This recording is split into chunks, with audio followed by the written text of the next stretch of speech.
तो welcome back to yes group. मेरा नाम है आमिर और मैं हूं आपके आज के इस क्विज का होस्ट। उम्मीद करता हूं आपने पहले की क्विजेस को देख लिया होगा और अब तक आपने काफ़ी हद तक क्वेश्चंस को प्रिपेयर कर लिया होगा। उसी सीरीज की ये छठी क्विज है और आज फिर से हाजिर हूं मैं नए 15 क्वेश्चंस को लेकर। तो ज़्यादा टाइम ना वेस्ट करते हुए चलिए बढ़ते हैं और देखते हैं सबसे पहला क्वेश्चन क्या है। तो सबसे पहला क्वेश्चन आपकी कंप्यूटर स्क्रीन पे ये रहा। If a new device is attached to the computer, such as printer or scanner, which of the following must be installed before to use?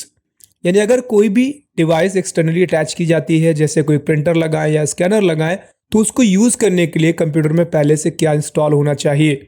Option A driver, option B buffer, option C pager and option D server. अपना answer अब आप send कर सकते हैं।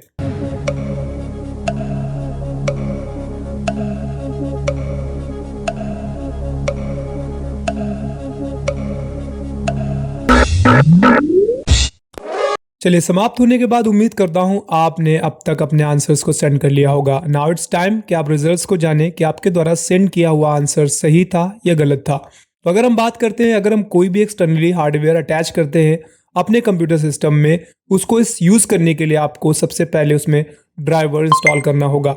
अगर आप driver install नहीं करेंगे तो फिर आप उस एक्सटर्नल हार्डवेयर को यूज़ नहीं कर पाएंगे। उम्मीद करता हूं आपका आंसर सही होगा। चलिए बढ़ते हैं अगले क्वेश्चन की ओर और देखते हैं अगला क्वेश्चन क्या है। तो अगला क्वेश्चन आपकी कंप्यूटर स्क्रीन पे ये रहा। Using Microsoft Word we can. Microsoft Word का इस्तेमाल करते हुए हम कर सकते हैं option A paste picture, option B type, option C format as text and option D all of above. अपना आंसर अब आप सेंड कर सकते हैं।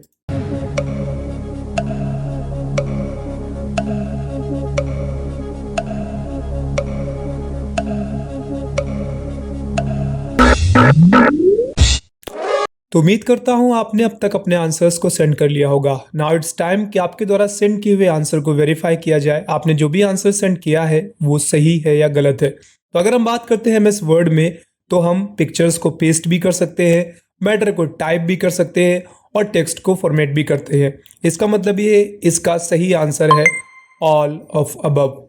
उम्मीद करता हूं आपको पहले से ही पता होगा और अगर नहीं पता है तो अब ये जान गए होंगे कि एमएस वर्ड में आप पिक्चर्स को पेस्ट कर सकते हैं, मैटर को टाइप कर सकते हैं और साथ ही साथ पहले से लिखे हुए टेक्स्ट को फॉर्मेट भी कर सकते हैं। चलिए बढ़ते हैं अगले क्वेश्चन की ओर और देखते हैं अगला क्वेश्चन क्या है। तो अगला क्वेश्चन आपकी कंप्यूटर स्क्रीन पे ये रहा। What kind of main memories are, यानी मेन मेमोरीज कौन सी है? Option A CD and DVDs, option B primary and secondary, option C RAM and ROM and option D direct and sequential. अपना answer अब आप सेंड कर सकते हैं।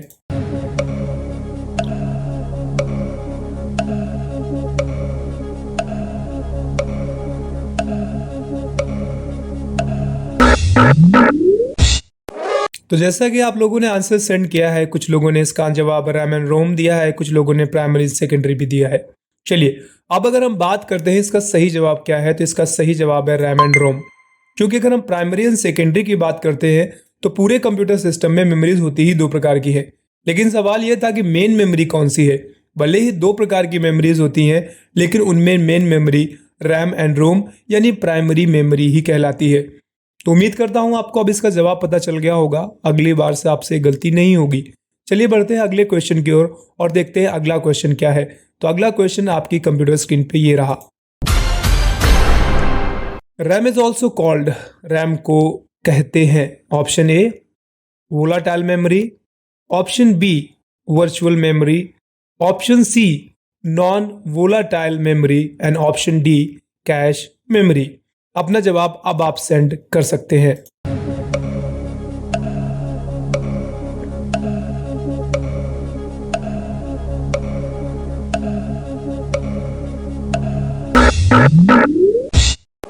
उम्मीद करता हूं आपने अपने आंसर्स को सेंड कर दिया होगा और आंसर्स को सेंड करने के बाद ये समय है कि आप उन आंसर्स को वेरीफाई करें और श्योर हो जाएं कि जो भी आपने आंसर सेंड किया था वो सही है या गलत। और अगर गलत है तो सही जवाब क्या है। चलिए बात करते हैं रैम को हम और क्या कह सकते हैं। तो इसका सही जवाब है वोलाटाइल मेमोरी। वोलाटाइल का हिंदी होता है अस्थाई। अगर हम रैम की बात करते हैं तो रैम अस्थाई मेमोरी का ही भाग है, क्योंकि रैम का जो भी डेटा होता है वो तब तक ही स्टोर रहता है जब तक आपका पावर ऑन रहता है। जैसे ही आप सिस्टम को शट डाउन करेंगे रैम का डेटा चला जाता है। चलिए बढ़ते हैं अगले क्वेश्चन की ओर, देखते हैं अगला क्वेश्चन क्या है। तो अगला क्वेश्चन आपकी कंप्यूटर स्क्रीन पे है, इंटरनल हार्ड डिस्क इज, यानी जो हार्ड डिस्क पहले से अंदर से इंसर्टेड है क्या है। Option A removable but not fixed, आप उसको हटा सकते हैं बट वो फिक्स्ड नहीं है। ऑप्शन बी रिमूवेबल, अंदर जो हार्ड डिस्क लगी आप उसे हटा सकते हैं। ऑप्शन सी नॉट फिक्स्ड, बिल्कुल फिक्स नहीं है। ऑप्शन डी फिक्स्ड है, जो अंदर लगी हुई है आप उसको इस तरीके से हटा नहीं सकते हैं। चलिए अपना आंसर अब आप सेंड कर सकते हैं।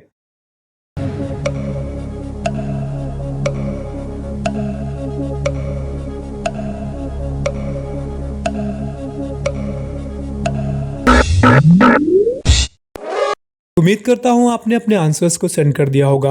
अब समय है आपके द्वारा सेंड किए हुए आंसर को वेरीफाई करने का। आंसर को वेरीफाई करने से पहले आप लोगों में से जितने भी यूजर्स आंसर्स को सेंड कर रहे हैं तो आप लोग बहुत अच्छा कर रहे हैं। धीरे धीरे करके आप इस तरीके से क्वेश्चंस को प्रिपेयर करते हैं। पहले क्वेश्चन को हम रिकॉल भी करते हैं और इस तरीके से अगर आप 15 क्वेश्चंस हर दिन प्रिपेयर करेंगे तो आपके पास बहुत ही कम समय में बहुत ज़्यादा क्वेश्चन का एक स्टोरेज हो जाएगा। तो कीप इट ऑन, इसको बनाए रखिए। और भी कोई सोर्सेस है तो आप वहां से भी तैयारी कर सकते हैं। चलिए अब बात करते हैं इस क्वेश्चन का एक्चुअल आंसर क्या है। क्वेश्चन था इंटरनल हार्ड डिस्क है, तो इसका सही जवाब है फिक्स्ड। जो हार्ड डिस्क कंप्यूटर के अंदर लगी होती है इंटरनली, उसको आप बार बार रिमूव नहीं कर सकते, वो फिक्स्ड रहती है अपने प्लेस पे। तो उम्मीद करता हूं आपको इसका जवाब पता चल गया होगा। हाँ, अगर आपने एक्सटर्नली यूएसबी हार्ड ड्राइव खरीदी है तो आप उसको जब चाहे लगाइए और जब चाहे हटाइए। चलिए बढ़ते हैं अगले क्वेश्चन की ओर। अगला क्वेश्चन क्या है, ये रहा आपकी कंप्यूटर स्क्रीन पे। Has the shortest access of time, यानी इसमें जो भी मेमोरी है वो सबसे कम समय के लिए डेटा को स्टोर करती है। Option A case memory, option B secondary memory, option C virtual memory and option D all of above. यानी जितनी भी मेमोरीज हैं इनमें कौन सी मेमोरी है जो किसी भी डेटा को सबसे कम समय के लिए स्टोर करती है। अपना जवाब अब आप सेंड कर सकते हैं।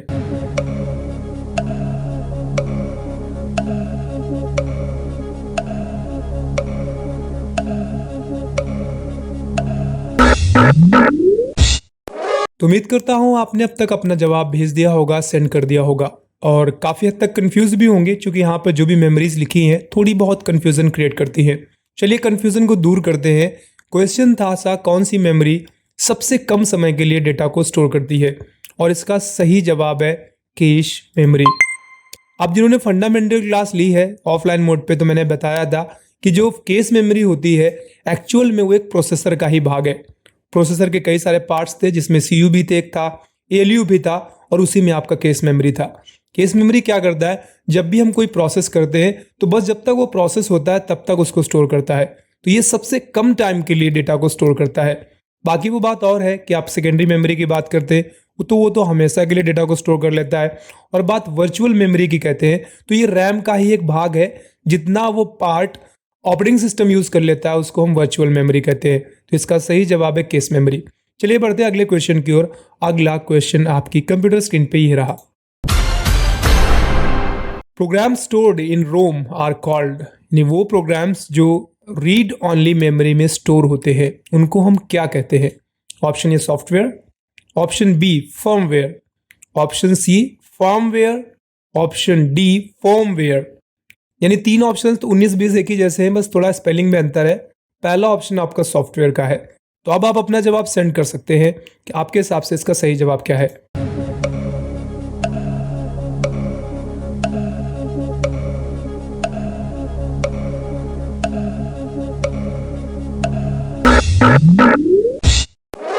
चूंकि ये क्वेश्चन थोड़ा सा कंफ्यूजिंग है तो हमेशा की तरीके आपको इस बार लाइफ लाइन मिलेगी एक, और इस लाइफ लाइन में हम 50-50 लाइफ लाइन का यूज करेंगे। यानी हम 2 क्वेश्चंस को मिटा देंगे। इसके बाद जो बचे हुए 2 क्वेश्चंस होंगे अगर आपने जवाब दे दिया है तो अब अभी भी आपके पास टाइम है। जैसे ही मैं 2 क्वेश्चन यहाँ से गायब करूंगा, इसके बाद फिर से मैं आपको थोड़ा सा टाइम दूंगा। आप अगर चाहें तो आप क्वेश्चन को आप दोबारा से सेंड कर सकते हैं। तो यहाँ पे मैंने 2 क्वेश्चंस इरेज कर दिए हैं, 2 ऑप्शंस। अब हमारे पास 2 है, पहला है सॉफ्टवेयर और दूसरा है फर्मवेयर। अब आप इन दोनों में से कोई भी एक चयन कर सकते हैं। टाइम आपके पास बस 10 सेकेंड का ही है, तो जल्दी से कर दीजिएगा।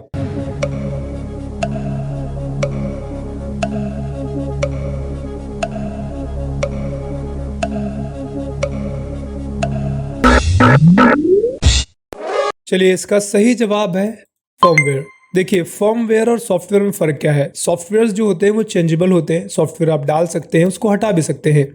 लेकिन जो फर्मवेयर होता है वो जब कंप्यूटर बनाया जाता है, मैन्युफैक्चरिंग के टाइम पे रीड ऑनली मेमोरी पे ऑलरेडी डाल के दिया जाता है। बेसिकली आपके पास एंड्रॉयड स्मार्टफोन होगा, तो जब आप उसको ओपन करते हैं तो सबसे पहले सैमसंग लिख के आता है, वीवो लिख के आता है। अगर आपके पास एचपी कंपनी का लैपटॉप है या सिस्टम है तो पहले एचपी लिख के आता है। क्यों? क्योंकि यह उसकी रोम पे इंस्टॉल होता है और इसको हटाया नहीं जा सकता, क्योंकि रोम का काम ही है रीड ऑनली मेमोरी। इसको सिर्फ आप रीड कर सकते हैं, इसके मैटर को आप चेंज नहीं कर सकते। चलिए बढ़ते हैं अगले क्वेश्चन की ओर, देखते हैं अगला क्वेश्चन क्या है। तो अगला क्वेश्चन आपकी कंप्यूटर स्क्रीन पे ये रहा। Analog computers work on the supply of. Analog computers किस प्रकार की सप्लाई पे काम करते हैं? Option A continuous electrical pulses, option B neutral strength, option C magnetic strength and option D physical strength. एक बार फिर से रिपीट कर देता हूं कि एनालॉग कंप्यूटर्स किस प्रकार की सप्लाई पे कार्य करते हैं। Continuous electrical pulses, neutral strength, magnetic strength या फिर फिजिकल स्ट्रेंथ। अपना जवाब अब आप सेंड कर सकते हैं।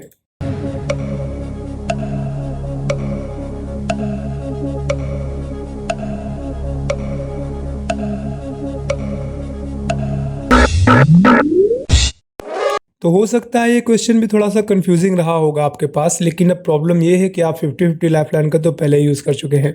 अब बात रही कॉल एंड ऑडियंस, तो हम ऑडियंस पे जाते हैं इस बार और ऑडियंस की वोटिंग करके देखते हैं कि भाई इसके हिसाब से आंसर क्या सही होना चाहिए। तो यहाँ पे ज़्यादातर ऑडियंस की जो रिस्पॉन्स है, पहले ऑप्शन को सही माना गया है। बाकी के देखेंगे आप यहाँ पे जो भी एवरेज दिया हुआ है, सबसे ज़्यादा ऑडियंस की जो डिमांड मतलब वोटिंग रही है वो पहले ऑप्शन के लिए रही है। तो अगर आप चाहें तो आप फिर से दोबारा से करेक्ट कर सकते हैं अपने आंसर को, अगर आपने पहले जो भी सेंड किया था। और नहीं करेक्ट कर रहे हैं तो कोई बात नहीं, सीधे चेक करके देख लीजिए जो भी यहाँ पे ऑडियंस के द्वारा जो भी वोटिंग की गई क्या वो सही है या गलत है।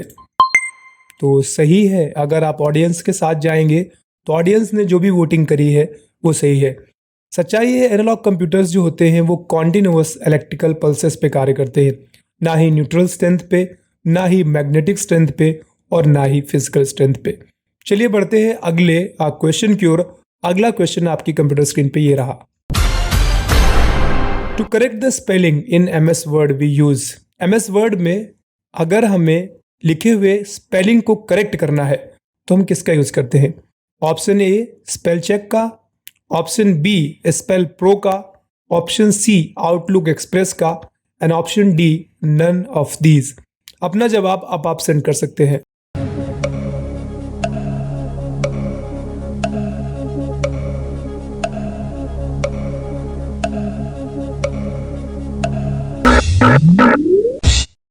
चलिए, सही समय है रिजल्ट को जानने का। लाइफलाइन आप 2 पहले ही यूज कर चुके हैं।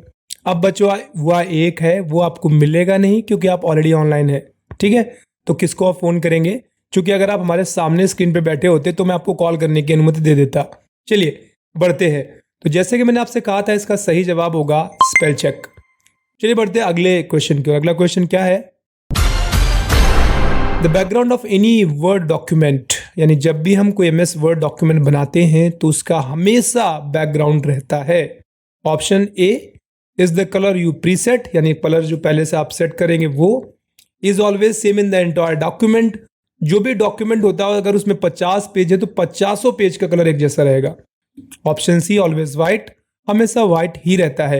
And option D can have any colour you choose, अगर आप डॉक्यूमेंट क्रिएट करते हैं तो जब आपका मन करे जो भी आप कलर चाहे अलग अलग पेजेस में आप वो कलर अप्लाई कर सकते हैं।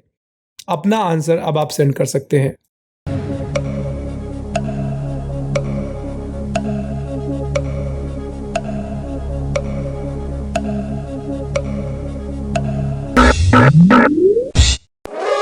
तो उम्मीद करता हूं आपने अपना आंसर सेंड कर दिया होगा और अब आपके द्वारा सेंड किया हुआ आंसर वेरीफाई करने का समय भी आ गया है कि एक्चुअल में इसका सही आंसर क्या है। तो इसका सही जवाब है can have any colour you choose. जब आप एक वर्ड डॉक्यूमेंट बनाते हैं तो ये बात सही है, बाय डिफॉल्ट जो रहता है वो वाइट बैकग्राउंड रहता है, लेकिन अगर आप डॉक्यूमेंट बनाते समय कलर चेंज करना चाहते हैं, एक ही डॉक्यूमेंट के अलग अलग पेजेस का कलर चेंज करना चाहते हैं, तो वो आप कर सकते हैं। ठीक है, तो और ये ऑप्शन आपका पेज लेआउट ऑप्शन पे है। तो पहले पेज लेआउट था, अब ये लेआउट टैब है, तो आप लेआउट टैब पे जाकर ये कर सकते हैं।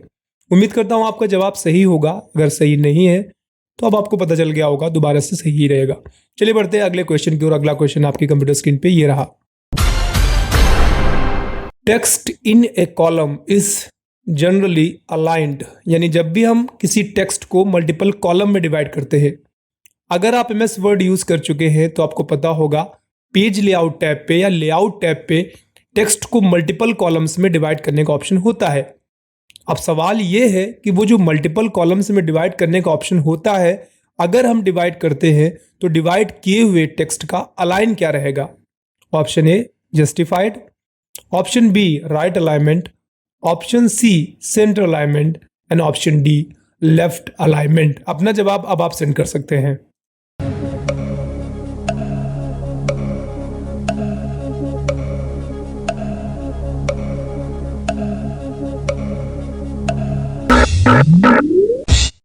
तो उम्मीद करता हूं आपके द्वारा सेंड किया हुआ जवाब सही ही होगा। चलिए फिर भी वेरीफाई करने के लिए मैं आपको इसका सही आंसर बता देता हूं। तो इसका सही जवाब है लेफ्ट। MS वर्ड में आप कोई भी मैटर बनाएंगे तब भी वो बाय डिफॉल्ट लेफ्ट अलाइनमेंट पे ही रहता है। अगर आप मैटर को डिवाइड करते हैं मल्टीपल कॉलम्स में तो भी उसका अलाइनमेंट बाय डिफॉल्ट लेफ्ट ही होता है। चलिए बढ़ते हैं अगले क्वेश्चन की ओर। अगला क्वेश्चन आपकी कंप्यूटर स्क्रीन पे ये रहा। To save an existing file with a new location we should. अगर कोई फाइल आपने पहले से बना रखी है, चाहे वो वर्ड हो, चाहे वो एक्सेल हो, चाहे वो पावर पॉइंट हो, आपको उसी फाइल को दूसरी लोकेशन पे सेव करना है, तो आप इनमें से कौन से ऑप्शन का यूज करेंगे। ऑप्शन ए सेव का, ऑप्शन बी है सेव एंड रिप्लेस का, ऑप्शन सी है सेव एज का एंड ऑप्शन डी है न्यू फाइल का। अपना जवाब अब आप सेंड कर सकते हैं।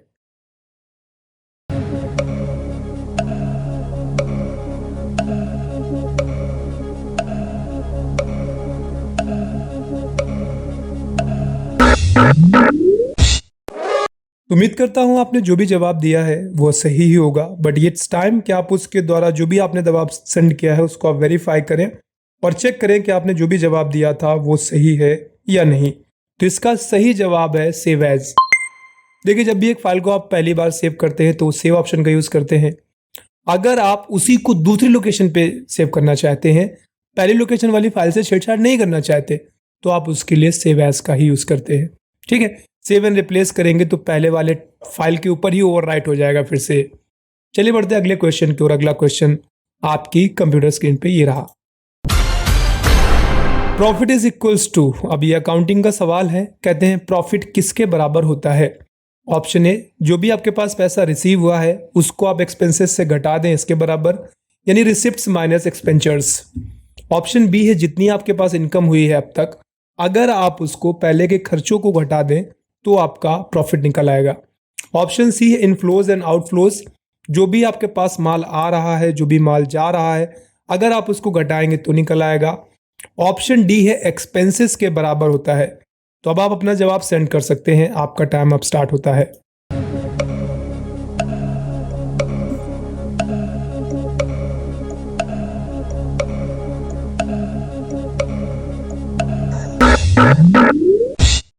तो उम्मीद करता हूं आपने अब तक अपना जवाब सेंड कर दिया होगा। नाउ इट्स टाइम कि आपके द्वारा सेंड किए गए जवाब को वेरीफाई किया जाए।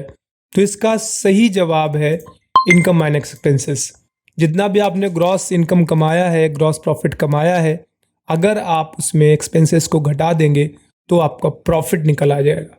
चलिए बढ़ते अगले क्वेश्चन की ओर, देखते हैं अगला क्वेश्चन क्या है। तो अगला क्वेश्चन आपकी कंप्यूटर स्क्रीन पे ये रहा। Discount allowed for the prompt payment is, इन एकदम से कोई पेमेंट करता है और उसके लिए हमें डिस्काउंट देना पड़ता है, उसे हम कहते हैं option A trade discount, option B cash discount, option C bulk discount and option D none of these. अपना जवाब अब आप सेंड कर सकते हैं।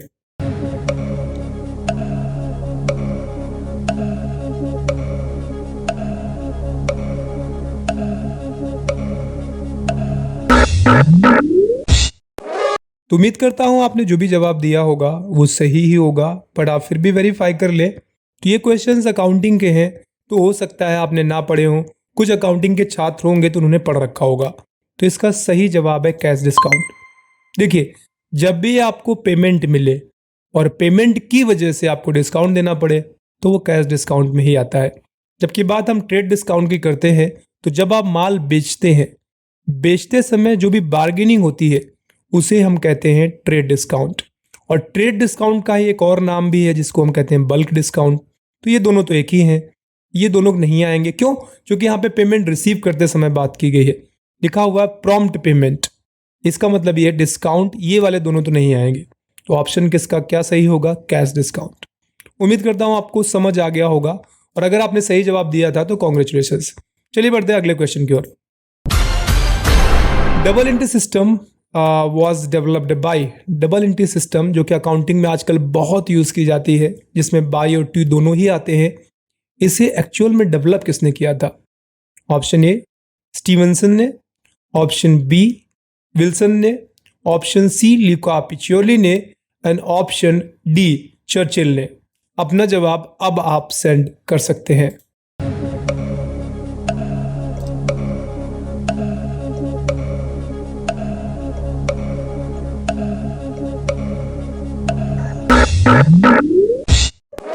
उम्मीद करता हूं आपके द्वारा सेंड किया गया जवाब सही होगा, बट फिर भी ये समय है कि आप उसको एक बार वेरीफाई जरूर कर लें। अकाउंटिंग का जब भी जिक्र आता है तो हम सबसे पहले ल्यूका पिचोली का नाम लेते हैं, क्योंकि ल्यूका पिचोली ने बुक ऑफ मैथमेटिक्स 1494 ईस्वी में लिखी थी, जिसमें उन्होंने सबसे पहली बार accounts, double entry system, ledgers, balance sheet इत्यादि का जिक्र किया था। तो इसका सही जवाब है ल्यूका पिचोली। उम्मीद करता हूं आपका जवाब सही होगा। सही है, कॉन्ग्रेचुलेशंस। तो आज की क्विज आपकी यहीं पे समाप्त होती है। उम्मीद करता हूं आपके आंसर्स काफ़ी हद तक सही रहे होंगे और आप लोग लगातार मेहनत कर रहे हैं। तो अब तक हमने 5 कुल मिला के 6 क्विज आज से कंप्लीट कर ली। इसका मतलब ये है 90 क्वेश्चंस हमने कंप्लीट कर लिए हैं। जैसा कि मैंने आपसे बताया था कि हम बहुत जल्द एक एक्सरसाइज ऑर्गेनाइज करेंगे जिसमें आप सभी को पार्टिसिपेट करना है। तो इस पे मैं एक डिटेल में वीडियो बनाकर आपको ज़रूर बताऊंगा कि क्या है प्रोसेस, कैसे आपको करना है। फिलहाल आज की ये क्विज यहीं पे समाप्त होगी। गुड नाइट, सब्बा खैर।